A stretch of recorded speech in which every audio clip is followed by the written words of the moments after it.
Hi, this is Letty, and this is my American Idol demonstration project. This project is so full of, exciting stuff that I did in Excel, but I don't know if I can show all of it to you. So I'm going to give you the file, and I'll let you play with it and discover some things for yourself, probably. The first thing you'll notice is that there's only one sheet in here. At least that means one sheet visible. The truth is there are other sheets, and I've created some macros and attached them to these command buttons here to open those other sheets. So I'm going to click on View Voting. When I click on that and run the macro, it takes me to this voting sheet. What it's really doing, that macro, is unhiding this particular sheet. And this is the nuts and bolts of this project. Um, I don't know if you've ever watched American Idol, but basically, somebody gets sent home every week, and it's the least popular person after America votes for their favorites. And so, what happens is on the night when everybody sings, everybody in this game watches it. So, Rex and Mark and Jim and Phil and Hal and Betsy and I would all watch the game. Now, I've made up all the data here except for the actual contestants this year.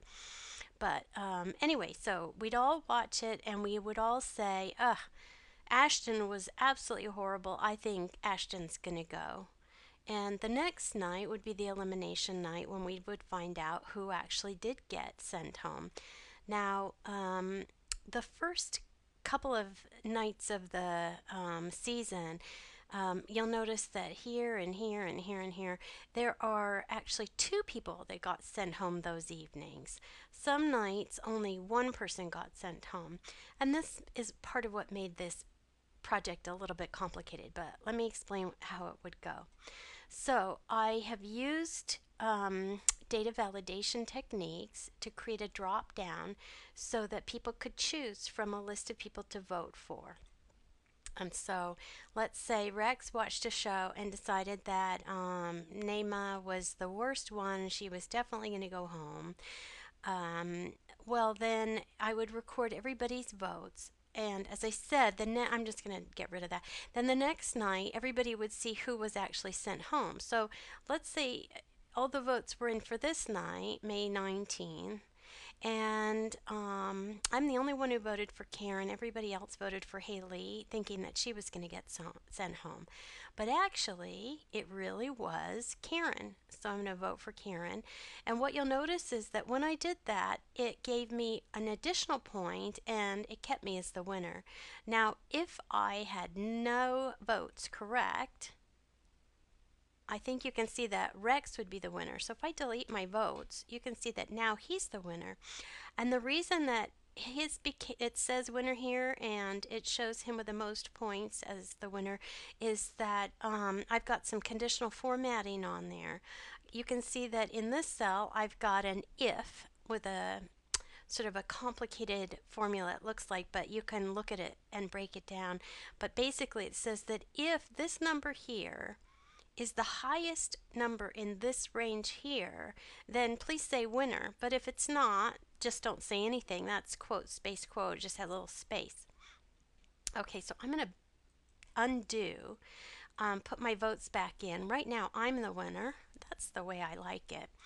And so what you can see is data validation here. Now, on the data validation here, and I could have carried it through to these. I'm not sure why I didn't. Maybe I'll fix that before I give you the file. But anyway, can you see that anybody who's already been voted off is no longer showing in the list here? If I got rid of all these votes, then you could see all the names of all the contestants. I'm going to undo that again. And so what you can see is that people are eliminated from the list of names to choose if they have already been voted off. That's kind of nice. That's actually pretty complicated. I'll show you that in a minute. Now, one of the ways that I make this work is that there's lots of stuff hidden. One thing that's hidden is a sheet, and I'm going to right click on the sheet name for voting, or it doesn't matter which one, but I'm going to right click on a tab name, and I'm going to click unhide. When I unhide, it gives me a list of hidden sheets, and I'm going to unhide names, this is a very unattractive sheet, but nobody ever sees it in this particular project. And what you can see is that if somebody gets voted off, um, then their name doesn't show up over here. And here's how I did that. So here's a list of all the contestants, okay? Then over here, I used a match formula, and I said if this name matches anything in a list on the voting sheet here, so I named this range, and I said if any of those names is in that range, then it's not a match. But if it is, well, basically, if it's not a match, then it's false. Or sorry, it's NA, it's not applicable. If it is a match, then it's reading false here. And then I have another column that is looking at this middle column, and it's saying if this middle column is greater than 0, just to put nothing, but if it isn't, to print A4 again, which is the name. And actually, this is the range of names that is what that I've named so that people can choose who got voted off. Kind of complicated. I could probably explain it better. Okay, I'm going to pause for a second and then show you some more. Okay, so I'm going to re-hide the name sheet by right-clicking on it and choosing hide. And there's another sheet hidden too. I'm going to close this one. The sheet is called the results sheet, and if I click view results, now I have a chart that shows who was winning. Now this chart actually gets its data from behind the chart. Let's see if I can move it for you. Whoops, that kind of messed with it. Let's see. View the results. Okay, I'm going to move this chart so you can see here is where it's getting its data. Oh goodness, I keep messing up. I just want to move this out of the way. Okay, so what I did is I said that this cell was equal to the voting cell. I better unhide that so I can show you again. There we go. Okay, so I said this cell, I just put in an equal sign and pointed at this cell. And when I pressed enter, it basically puts in Rex. And then I just copied right. And then I copied down because I wanted the numbers that are underneath our names on that voting sheet. Oh, I didn't copy down. I actually said the next cell was equal to this one right here, B6. So I said this one is equal to B6 on the voting sheet.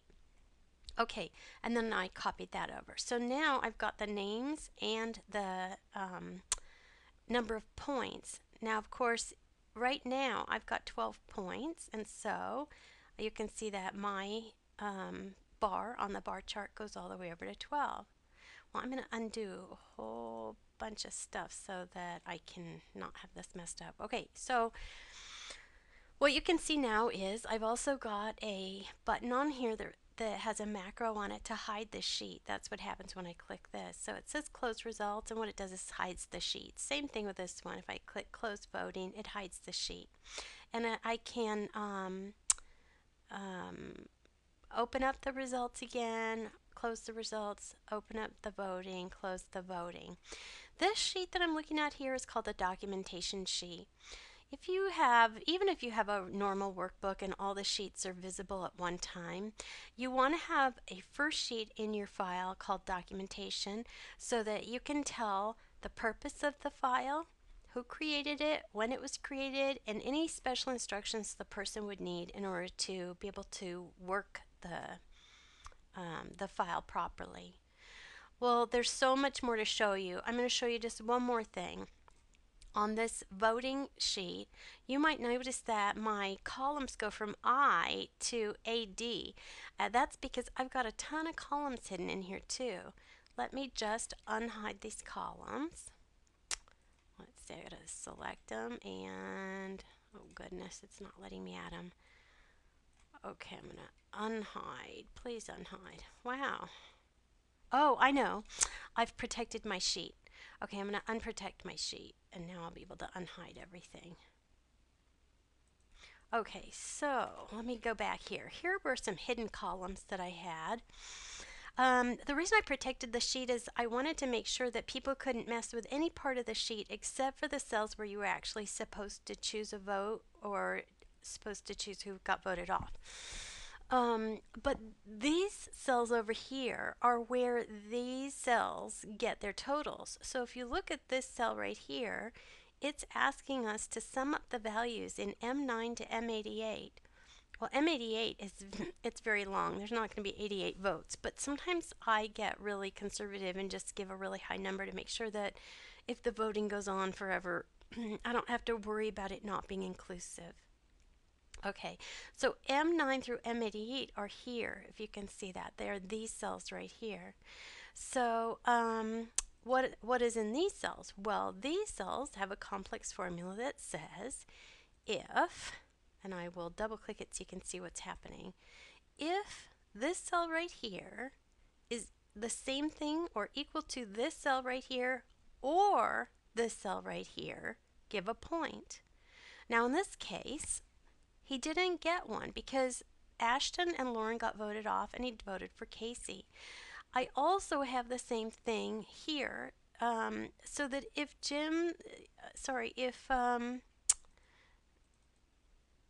let me go back. If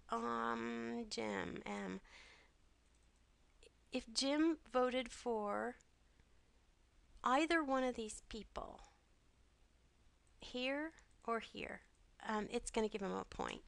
So let me show you on one where I actually have got a point. Notice I'm voting for Lauren here.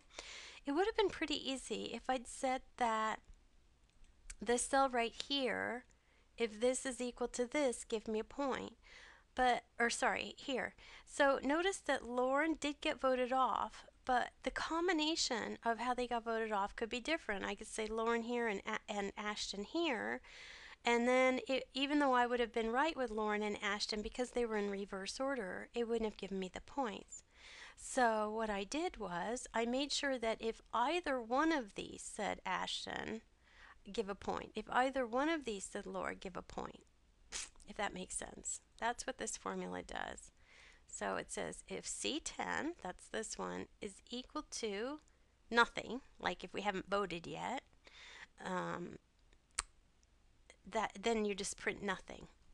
Okay? Or if C10 is equal to I9 or C10 is equal to I10, give me a point. But if it's not, just leave it as a 0. So it's a complicated formula, and it may take you a while to just look at it and play with it and see if it'll work. You can come back and get a clean spreadsheet file from this project if you ever want to play with it and you've messed yours up. So it's going to be available for you on our Canvas site. Okay, well, I'm sure you're going to have questions, but those are the basics of how the spreadsheet works. This is done through data validation, these name lists. You name a range and then you can show anything in that list in here, and it gives you a little drop down. We're going to learn how to do that. We're going to learn how to do so much of this. This is conditional formatting. These are hidden columns, hidden worksheets. So that's the basics. I hope it's been fun looking at this, and I think you're going to have just such a super time learning how to do all these really cool tricks. I know you're going to have fun learning all the things that we learn in this class. You may not learn all the things that I've showed you, but each time you work on your project, you're going to incorporate more and more cool stuff. I hope you enjoy.